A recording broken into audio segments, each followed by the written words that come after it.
알파 6400이 한국에 정식 출시된 지도 벌써 1년이 지났습니다. 저도 알파 6400을 정식 출시 당일날 구매를 해서 지금까지 사용을 하고 있는데요. 1년간 사용하면서 느낀 장점과 아쉬운 점을 기반으로 실사용 리뷰를 시작해보도록 하겠습니다. 인트로 곡이 나오니까 인트로 먼저 한번 보시고 가시죠.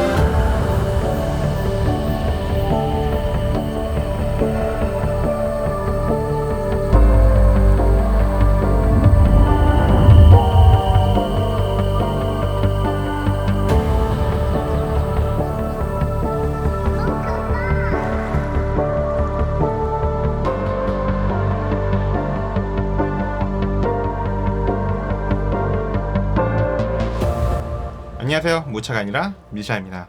알파 6300과 알파 6500이 진짜 대히트를 쳤었죠. 그 중에서 알파 6300의 후속기에 해당하는 알파 6400은 알파 6500보다 나중에 나온 모델이었습니다. 현재는 알파 6500의 후속기인 알파 6600까지도 출시가 되었습니다. 당연하지만 알파 6400에는 없는 기능들이 알파 6600에는 조금 더 추가가 되었죠. 그럼에도 불구하고 알파 6400을 제가 유튜브용 카메라로 추천을 하는 데는 킹성비의 그 이유가 있습니다.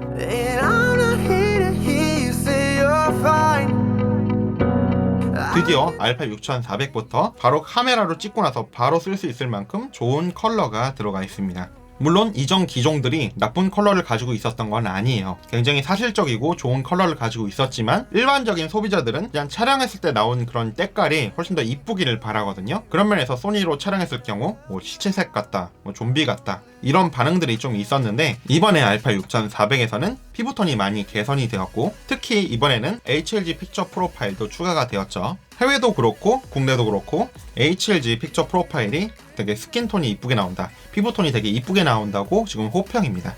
원래 HLG는 하이브리드 로그 감마의 줄임말로 HDR 컨텐츠를 위한 그런 픽처 프로파일로 추가가 되었는데요. 이렇게 HLG를 고르신 다음 그 다음에 색역을 단순히 렉 709로만 바꿔주셔도 굉장히 좋은 컬러를 보여줍니다. 카메라로 특별한 보정 없이도 굉장히 이쁜 컬러를 나타내주면서도 괜찮은 다이나믹 레인지를 가지고 있어요. 로그 픽처 프로파일이 다이나믹 레인지에 최적화가 되어 있다면 HLG3는 다이나믹 레인지와 쉽게 촬영하면서 바로 본대로 뽑히는 그런 컬러를 가지고 있으면서도 좋은 피부톤도 가지고 있고, 그리고 촬영도 굉장히 쉬운 그런 올라운드형 그런 픽처 프로파일이라고 생각이 됩니다. 저 같은 경우도 이전에는 S로고2와 시네2와 시네4를 주력으로 사용을 했었는데요. 현재는 시네 감마 대신에 HLG3를 주력으로 사용하고 있습니다. 지금 촬영하고 있는 이 영상도 HLG3로 촬영을 하고 있어요. 이 HLG에 관한 컨텐츠는 제가 추후 채널에서 따로 다뤄보도록 하겠습니다. 이 외에도 영상용 기기로서 소니 카메라가 굉장히 메리트를 갖는 게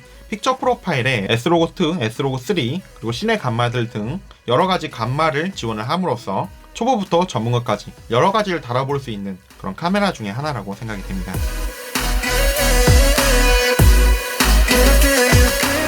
알파 6400은 굉장히 공격적인 가격을 가지고 나왔지만 성능은 다 최신의 기술이 들어간 그런 카메라 중에 하나이죠. 카메라 회사들이 카메라를 내면서 이제 여러가지 금나누기라는 것을 해요. 그러니까 여기에는 이걸 빼고 저기에는 이걸 넣고, 이런 시장 속에서 소비자가 현명하게 카메라를 구입하려면 예산을 일단 정하고 그 예산 안에서 바디와 렌즈 그리고 기타 액세서리들을 구매를 하는 것이 좋겠죠. 지금 현재 알파 6400은 지금 최저가 기준으로 제가 찾아보니까 85만원 정도의 판매가 되고 있습니다. 렌즈 교환식 카메라의 경우는 렌즈도 같이 구매를 하시는 비용까지도 이제 고려를 해보셔야 된다는 거죠. 이런 것까지도 고려를 했을 때도 알파 6400은 굉장히 메리트가 있는 가격으로 발매가 되었습니다. 실제적으로 알파 6400 플러스 일반 렌즈들을 몇 개를 구매를 하시면 거의 어지간한 유튜브 촬영은 전부 다 가능하시게 될 거예요. 가격을 얘기하면서 제가 또 추가적으로 말씀을 드리고 싶은 거는, 지금 알파 6400은 굉장히 가격이 안정화되어 있는 것도 있고, 또 특히나 한국의 경우는 소니 카메라를 사용하는 그런 유저들이 굉장히 많아요.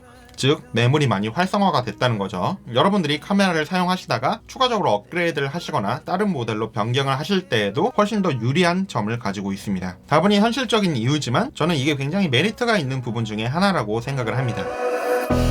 I wanna know, wanna see it.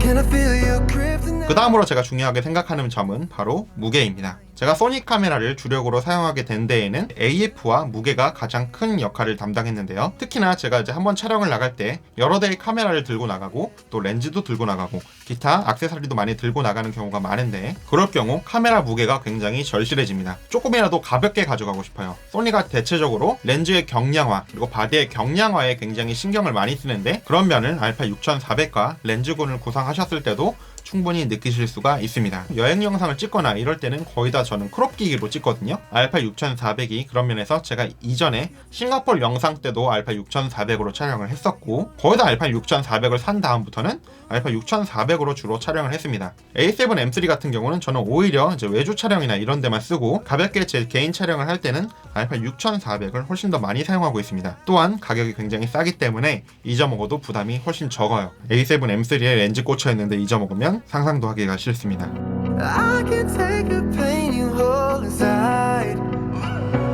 그 다음 세 번째는 플립 스크린. 알파 6500까지는 이렇게 플립이 되는 기능이 없었어요. 셀프로 촬영을 하시거나 혹은 다른 영상을 촬영하실 때도 마찬가지인데, 이렇게 플립이 되는 스크린이 있으면 굉장히 편합니다. 유튜브 촬영에서 가장 필요한 거는 자기를 확인하면서 촬영할 수 있는 기능이 굉장히 중요하죠. 이렇게 나를 보면서 촬영할 수가 있어야지 좋습니다. 다만 소니가 다음에는 스크린이 이렇게 옆으로 돌아가는 그런 아닙니다. 뭐 바랄 걸 바라야죠.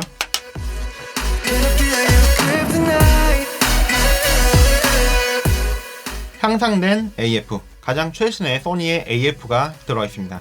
애초에 카메라 시장에서 소니 카메라가 선두를 잡게 된 데는 이런 엄청난 AF 기능이 받침이 되었었죠. 모두가 전문가처럼 그런 매뉴얼 촬영만을 고집하거나 매뉴얼 촬영을 섞어서 쓰거나 이런 게 아니기 때문에 AF 기능이 신뢰할 만 해야지 카메라를 구입하게 됩니다. 저 같은 경우도 유튜브 촬영을 할 때는 거의 AF를 신경을 안 쓰고 이렇게 그냥 놓고 촬영을 합니다. 촬영하고 났을 때 거의 AF가 나간 적이 없어요. 진짜 잘 잡아줍니다. 그래서 싼 가격과 믿을만한 AF를 가지고 있기 때문에 이런 짐벌에 투자를 해주신다면 좀 더 안정적인 영상을 얻으실 수가 있겠죠. 그리고 짐벌에 올렸을 때도 그냥 포커스 풀링 이런 거 필요 없이 그냥 AF가 거의 정확하기 때문에 그냥 촬영을 해주셔도 꽤 정확하게 잘 잡히는 모습을 볼 수 있습니다. AF 기능 같은 경우는 여러 가지 모드를 또 지원하고 있기 때문에 이 모드들을 언제 활용하고 또 어떻게 활용하는지 이런 거를 좀 더 연구하시는 게 훨씬 더 좋은 포커스를 얻을 수 있는 그런 방법 중에 하나라고 생각이 됩니다. 일단 AF 성능 하나는 진짜 기가 막혀요.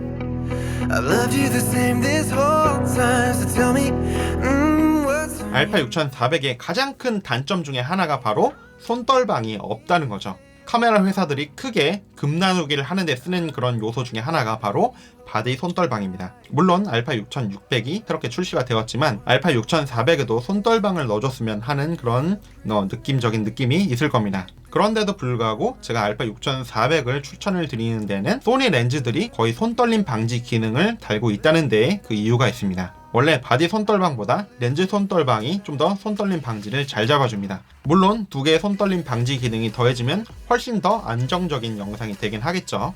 하지만 손으로 들고 찍는 핸드헬드 영상을 촬영할 경우에도 알파 6400에 18105 이런 렌즈 손떨림 방지 기능이 있는 대표적인 렌즈죠. 별 흔들림 없이 그냥 잘 촬영할 수가 있습니다. 또 아까 제가 말씀을 드렸듯이 그 남는 금액을 렌즈를 구매하시는 데 사용을 하시거나 아까 보여드린 짐벌을 구매하시는 데 사용을 하실 경우 훨씬 더 안정적이고 되게 멋있는 영상을 많이 얻으실 수가 있겠죠. 저도 짐벌 촬영을 굉장히 좋아하는 편인데요. 어차피 짐벌에 올려서 촬영하실 경우에는 알파 6400에 올려서 촬영하셔도 충분하다고 생각을 합니다.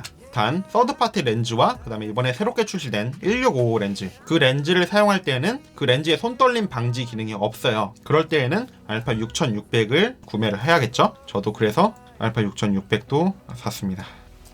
제 와이프한테는 비밀입니다.